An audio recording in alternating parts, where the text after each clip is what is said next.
नमस्कार, मी गौरव मानकर. ॲटपोस्ट मराठीच्या उंच भरारी या विशेष मालिकेत मी तुमच्या सर्वांचं मनापासून स्वागत करतो. जागतिक महिला दिवसानिमित्त आपण वेगवेगळ्या क्षेत्रातील मान्यवर व्यक्तींसोबत मुलाखत करतोय आणि त्यांचा जीवन प्रवास आम्ही तुमच्यापर्यंत आणण्याचा प्रयत्न करत आहेत. वेगवेगळ्या क्षेत्रातील महिलांचे आतापर्यंत आपण अनेक इंटरव्ह्यूज या माध्यमातून घेतलेले आहेत.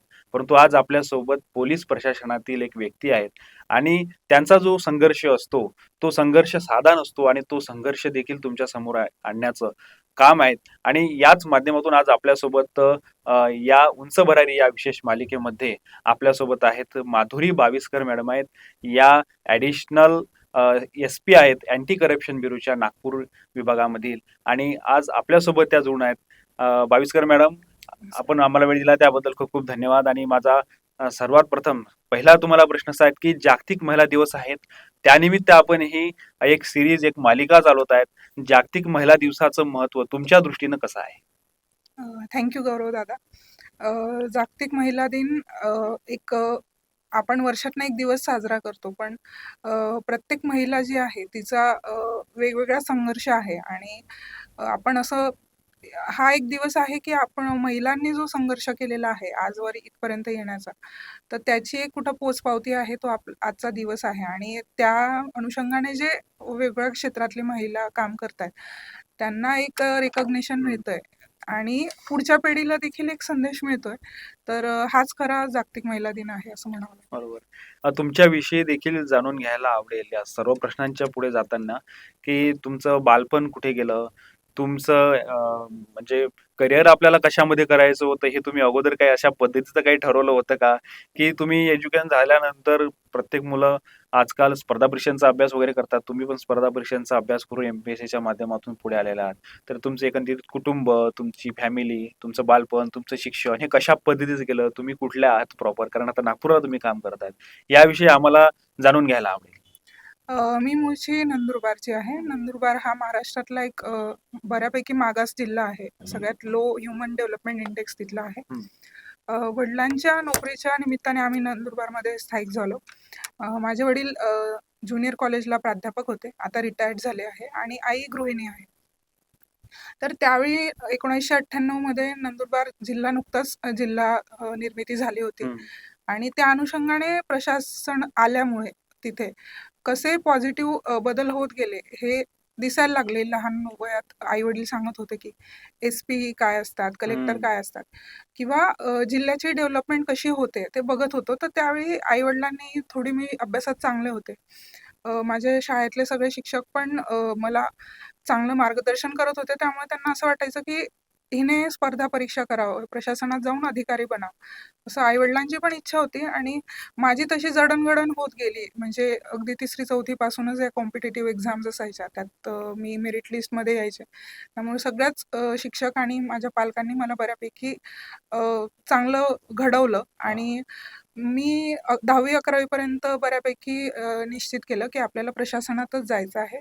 पण आई-वडिलांचं म्हणणं होतं की एक आपल्याकडे सेकंड चान्स, एक करिअरमध्ये ऑप्शन बी पाहिजे.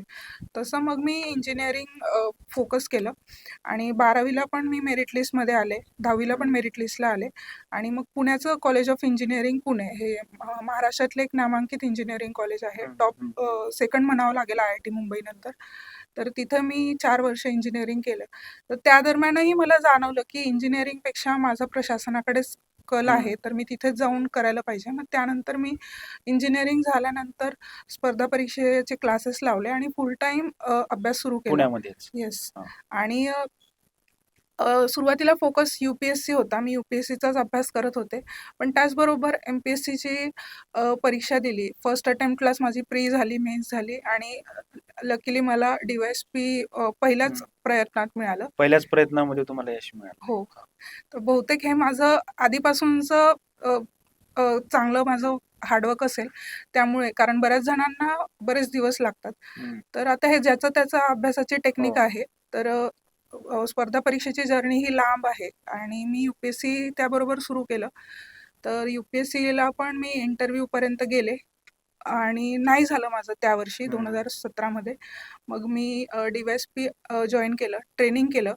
महाराष्ट्र पोलीस अकॅडमी नाशिकला आहे, तिथे PSI आणि DYSP यांचं 1-1 वर्षाचं ट्रेनिंग होतं.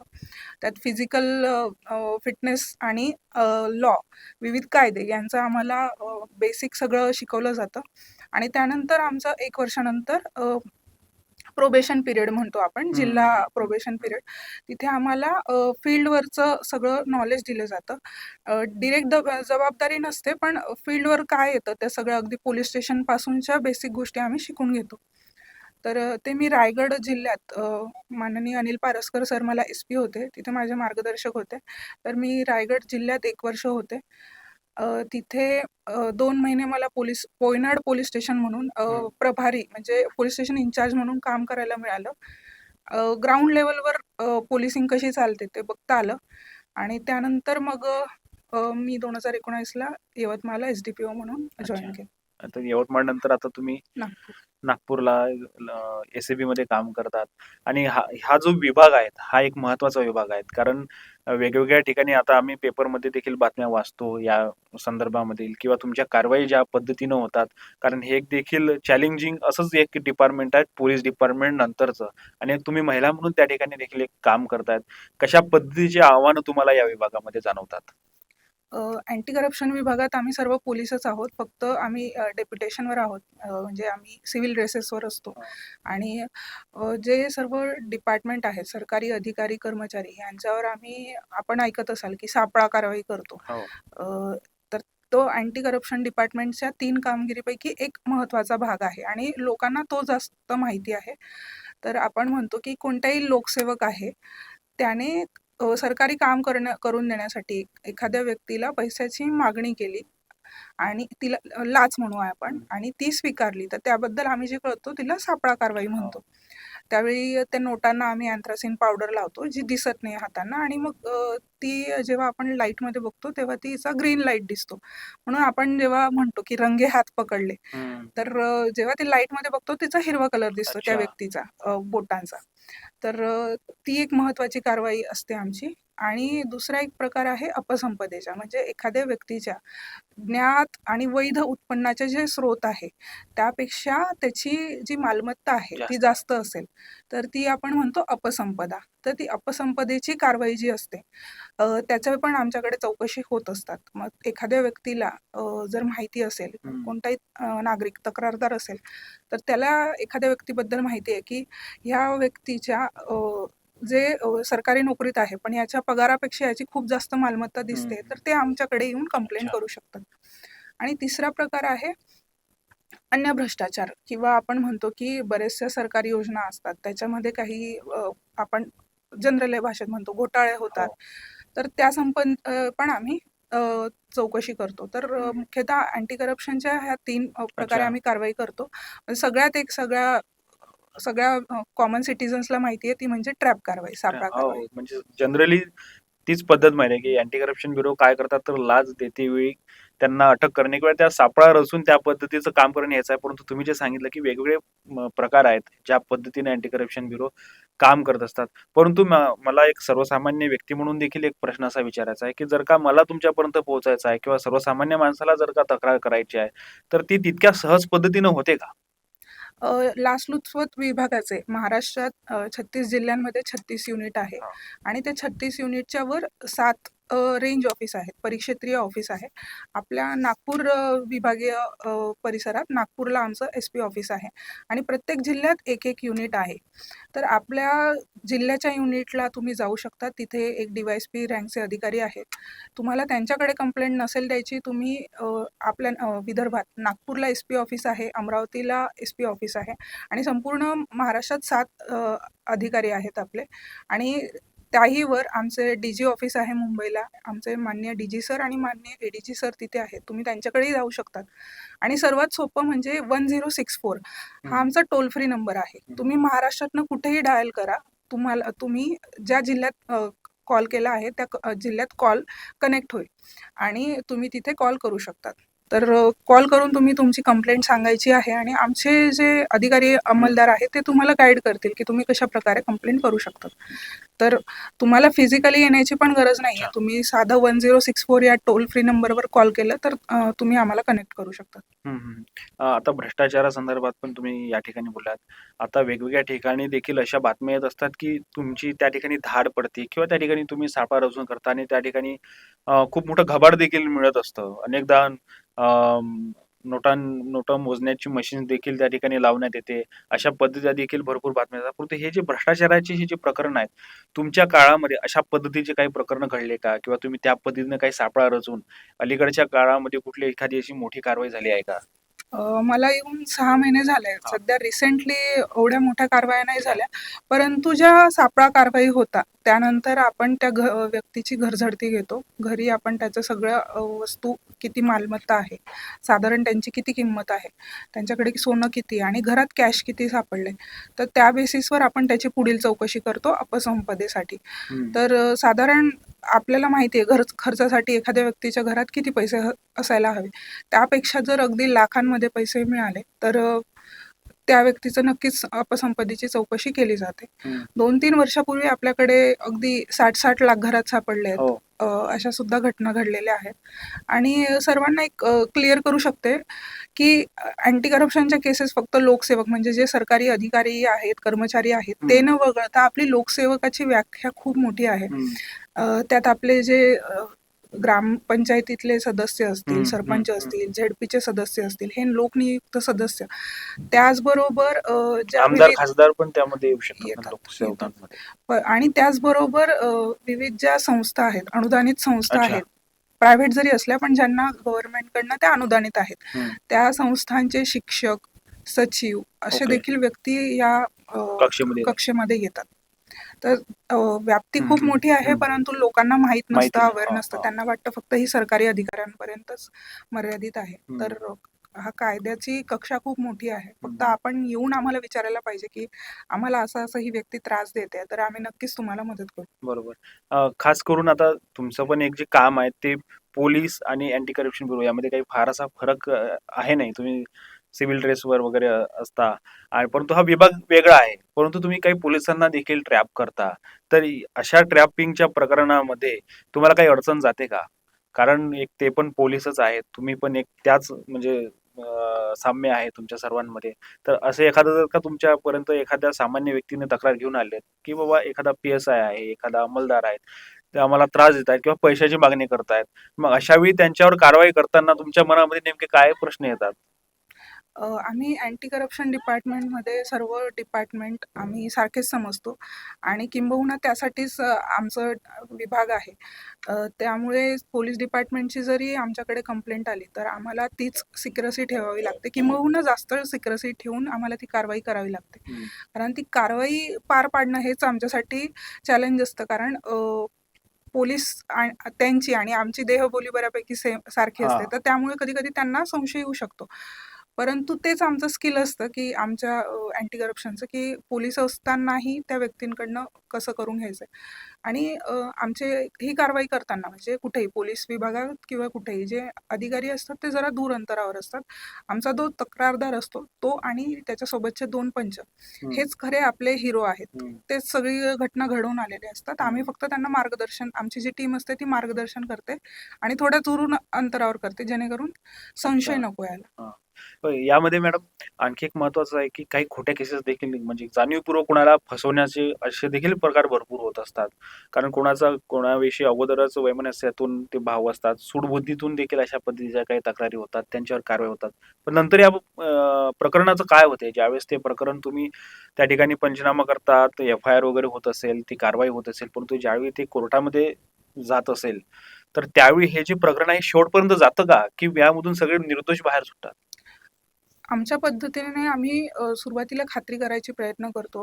किंबहुना त्या तक्रारदाराकडनं देखील आम्ही डबल चेक करतो. त्याच्याकडनं लिहून घेतो, की या व्यक्तीचं आणि माझं पूर्वीचं काही संबंध नाहीये, वैमनस्य नाहीये आणि काही आर्थिक व्यवहार देखील आमचा नाहीये. हे आम्ही त्याच्याकडनं लिहून घेतो. तरी देखील अशा 1-2 आता रिसेंटच्या 1-2 घटना 1-2 वर्षापूर्वी लक्षात आले आहेत, की हां. बऱ्याचदा सिव्हिल मॅटर असतात पोलीस स्टेशनला, की माझं आणि तुमचं पैशांचा मॅटर आहे, तुम्ही पोलीस स्टेशनला सांगतात आणि तुम्ही पोलिसांच्या समोर पैशाचा व्यवहार करतात. पण त्या गैरसमजुतीतनं पण अडकवलेलं आहे. अशा 1-2 घटना झाल्या आहेत. हां. मग त्यावेळी आम्ही फायनल स्टेजला विचार करतो, की ह्या केसमध्ये चार्जशीट करायची गरज आहे का? कारण जो लोकसेवक आहे त्याला खूप त्रास होतो नंतर. हां. म्हणजे निलंबन तर लगेच होतं, पण त्यानंतरही या केसेस चालतात. चालतात. तर तो मानसिक त्रास आणि आर्थिक नुकसान त्याला झालेलं असतं. त्यामुळे आमच्या पातळीवर आम्ही जेव्हा स्क्रुटिनी करतो, त्यामुळे प्रत्येक वेळी चार्जशीट करायलाच पाहिजे असं काही गरज नाही. आम्ही क्लोजर पण त्यामध्ये करतो. अच्छा, अच्छा. म्हणजे संभाव्यता दोन्ही ठेवून तुम्ही काम करत असतात आणि त्याची पूर्ण चाचपणी करूनच सर्व कारवाई होत असते. परंतु हा जो भ्रष्टाचाराचाच एकंदरीत म्हणजे मुख्य जो पाया आहे, हा भ्रष्टाचाराचा आहे आणि भ्रष्टाचारावर आळा बसावा यासाठीची जी सगळी यंत्रणा काम करत असते. परंतु आता तुम्ही पण सिव्हिल सर्व्हिसेसमधून आलेला आहात. आता या डिपार्टमेंटमध्ये काम करतात. एक अभ्यासक म्हणून देखील माझा एक असा प्रश्न आहे, की भ्रष्टाचार नेमका का इतका मोठ्या प्रमाणावर होत आहे? की जेणेकरून सरकारचाच भ्रष्टाचार रोखण्यासाठी सरकारलाच त्यांची एक वेगळी यंत्रणा उभी करावी लागत आहेत आणि भ्रष्टाचाराला प्रतिबंध घालण्यासाठी ह्या सगळ्या गोष्टी कराव्या लागत आहेत. काय कारण असेल इतक्या मोठ्या प्रमाणात भ्रष्टाचाराचे? कारण भ्रष्टाचार काही आजचा नाही आहे. यावर इथे बसून सुद्धा काही होणार नाहीत. परंतु एक माझा प्रश्न आहे, की काय कारण असू शकतात? भ्रष्टाचाराची आता व्यक्तिपरत्वे आहे तो. गव्हर्नमेंटमध्ये आपण जेव्हा येतो, तेव्हा आपल्याला एक गव्हर्नमेंटने सॅलरी आणि त्यासोबत इतर भत्ते हे सगळे आपण जेव्हा सर्व्हिस जॉइन करतो, तेव्हा आपल्याला मिळतातच. तर ते त्या व्यतिरिक्त तरी प्रत्येक व्यक्तीचं काही ना आता तो व्यक्तिपरत्व आहे, की त्या व्यक्तीला असं वाटतं, की माझं यात भागत नाहीये. आता भागत नाही ही प्रत्येकाची व्यक्तिपरत्वे आहे. हो. माझं 90,000त भागत असेल, पण त्या व्यक्तीचं त्या पगारात भागत नसेल. तर हे शेवटी लाईफस्टाईल शी असू शकतं, की आजकालची लाईफस्टाईलमुळे लोक याकडे वळत आहेत. परंतु यामध्ये समाजाची देखील नैतिक भूमिका काय असायला पाहिजे? समाजाचं आता आपण म्हटलं, की अँटी करप्शनच्या केसेस झाल्या, हां. की पेपरात येतं. त्या व्यक्तीबद्दल काही दिवस बोललं जातं, की "अरे, हे हां. झालंय, ह्या व्यक्तीवर ट्रॅप झालाय." परंतु समाज देखील काही बाबतीत शोषिक झालाय किंवा आपण जिथं म्हणतो, की बऱ्याचदा जिथे मोठ्या प्रकारचा भ्रष्टाचार चालतो, तिथं आपण म्हणतो, की कॉन्ट्रॅक्टर्सला किंवा इतर लोकांना, की तुम्ही पुढे या अशा कंप्लेंट करण्यासाठी. तर त्यांना असं भीती वाटते, की माझं जे पुढचं काम आहे ते चाललं जाईल हं. किंवा मला नंतर काम मिळणार नाही. अशी बरोबर. पण एक भीती असते. तर जोपर्यंत आपण हिंमत नाही करत, तर असे जे भ्रष्ट व्यक्ती आहेत, हं. त्यांच्या विरुद्ध पुढे येण्यासाठी आम्हाला लोकांची मदत लागणारच आहे. हो. तर कोणीतरी हिम्मत केल्याशिवाय म्हणजे आम्ही तर आहोतच, पण आम्हाला पण तक्रारदार पाहिजे असतात. जोपर्यंत सामान्य नागरिक पुढे येत नाही, तोपर्यंत आमचे देखील काही प्रमाणात हात बांधलेले असतात. त्यामुळे हां. सगळ्यांच्याच अवेअरनेसची गरज आहे. बरोबर. आणि अजून एक क्लिअर करू इच्छिते, की बऱ्याचदा असं वाटतं, की मी अधिकाऱ्याविरुद्ध कंप्लेंट केली, तर माझं जे अडकलेलं काम आहे ते हां, पूर्ण ही होणार नाही. महत्त्वाची पण भावना असते. तर आम्ही आमच्या पद्धतीने पूर्ण इन्शुअर करतो, की त्या व्यक्तीचं कोणतंही काम असेल सरकारी म्हणजे दाखला अडकला असेल, काही अडकलेला असेल, आम्ही त्या विभागाच्या वरिष्ठ अधिकाऱ्यांकडून ते काम त्याचं पूर्ण करून घेतो. आणि त्या व्यक्तीला तो लोकसेवक कोणत्याही प्रकारे दबाव टाकू शकणार नाही, याची देखील हं. आम्ही काळजी घेतो. हं, हं. या आणि हां, अजून एक हां. तिसरं, की आम्ही जी सापळा रक्कम असो, अगदी 5,000 असो, 1,00,000 असेल, 2,00,000 असेल, तर त्यांची जी अडकलेली सापळा रक्कम असते, त्याबद्दल गव्हर्नमेंटकडून त्या व्यक्तीला तेवढे पैसे मिळतात. कारण जी लाचेची अमाउंट आहे, ती आपण एव्हिडन्स म्हणून घेतो. परंतु हं. त्यांचे जे पैसे आहेत, त्यांना आम्ही गव्हर्नमेंटकडून त्या हं, हं, हं. तक्रारदाराला अच्छा त्यांचे म्हणजे पैसे ते जे परत मिळतात. पैसे आहेत ते तुम्ही तुमच्याकडे ठेवता कारण त्याला रंगे हां, हात वगैरे ते तो सगळं एव्हिडन्स करणं आहे, एव्हिडन्ससाठी. परंतु तेवढेच त्यांचे पैसे गव्हर्नमेंटकडनं त्यांना गव्हर्नमेंटकडून मिळतात. मिळवून देतात. बरोबर. मग हे जे भरपूर लोकांना असं असतं, की बाबा आपल्याला याच्यामध्ये म्हणजे त्यांची इच्छा असते. मनामध्ये राग पण असतो, की आणि पैसे देण्याची इच्छा पण राहत नाही. तुमच्या लाचलुचपत प्रतिबंधक विभाग जे आहे, त्याच्याविषयी पण माहिती असते. परंतु लोकांच्या मनामध्ये असा प्रश्न असतो, की आपण याच्यामध्ये कशाला अडकायचं? कारण एक केस लागली म्हणजे मग 4 वर्ष, 5 वर्ष त्याच्यामागे जा, तारखेवर जा किंवा इतकं साधं काम नाही आहे किंवा होईल की नाही होईल, हे पण मनामध्येच भावना असते. मग तशाविषयी तुम्ही त्यांना काय कन्व्हिन्स करता? ह्या केसेस एकदा आपण लाच कारवाई केली, त्या 2 किंवा 3 दिवसांचा हां. प्रश्न असतो तो. तेव्हा त्यांना यावं लागतं आणि केस जेव्हा भविष्यात येते, तेव्हा आमच्याकडनं त्यांना बऱ्यापैकी आम्ही त्यांना मानसिक आधार देतो आणि त्याचबरोबर त्यांना जो प्रवास भत्ता असतो तो मिळवून देण्यासाठी आम्ही प्रयत्न करतो. आणि जर असं वाटतंय की ह्या व्यक्तीला सारखं-सारखं तारखेवर बोलवलं जातंय किंवा त्याला उगाचच हरास केलं जातंय, तर आम्ही ते माननीय ज्युडिशियरीच्या पण लक्षात आणून देतो, की जेणेकरून कमी तारखांमध्ये त्याची जी चीफ आणि क्रॉस म्हणतो आम्ही, सरतपासणी, उलट तपासणी त्या लवकरात लवकर होतील यासाठी आम्ही प्रयत्नशील असतो. अच्छा. या प्रकरणांमध्ये जे तक्रारदार असतात, ते आतापर्यंत जर तुम्हाला आढळलं पुरुष जास्त तक्रारदार असतील, महिलांचं प्रमाण किती आहे याच्यामध्ये? महिला तक्रार देखील येतात आमच्याकडे. आता रिसेंटली पण एक झाली आहे केस वर्ध्याला, तर ती अधिकारी देखील महिला होती आणि तक्रारदार देखील महिला अच्छा. होती. तर अशा आणि महिला आरोपी असतील म्हणजे महिला आरोपी लोकसेवक असतील, तर त्यावेळी आमच्या पंच देखील आम्ही महिलाच महिला. घेतो. तर ती आमच्या पद्धतीने प्रोसिजरली आम्ही त्या गोष्टी पाळतो. हां. त्याचबरोबर जे अटकेचे नियम आहेत, माननीय सर्वोच्च न्यायालयाने आणि भारतीय न्याय संहितेत जे नियम आहेत, ते देखील आमच्याकडनं फॉलो होतात. अच्छा. अच्छा. म्हणजे एकंदरीत फक्त लाच नाही तर वेगवेगळे विभाग किंवा वेगवेगळे कक्ष आहेत ज्या अंडरमध्ये येऊन तुम्ही ते सर्व काम करत असतात.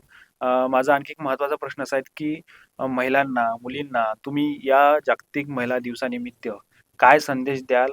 आणि एक प्रशासकीय सेवेमध्ये येण्यासाठीचं देखील तुम्ही काय सांगाल? किंवा एक तक्रारदार म्हणून देखील, एक अधिकारी म्हणून देखील तुम्ही काय सांगाल? अ, महाराष्ट्र हे भारतातलं आपलं एक प्रगतिशील राज्य आहे. 33% रिझर्व्हेशन तर आपल्याला आहेच, पण त्या पलीकडेही सरकारी नोकरीत येण्याचं एक महत्त्वाचं कारण म्हणजे तुम्हाला जॉब स्टॅबिलिटी आहे, जे आजकालच्या पिढीला महत्त्वाचं वाटतं. आणि त्याचबरोबर एक तुम्हाला जॉब सॅटिस्फॅक्शन आहे. आपण म्हणतो ना, ते जॉब सॅटिस्फॅक्शन आपल्याला प्रशासनात येऊन मिळतं. कारण इतके वेगवेगळे रोल तुम्ही करतात, तर तुमचं देखील व्यक्तिमत्व बरोबर घडत असतं. आणि इतर प्रशासनात पोलीस विभाग चॅलेंजिंग आहेच, कारण तुमची 24/7 तुम्हाला काम करावं लागतं.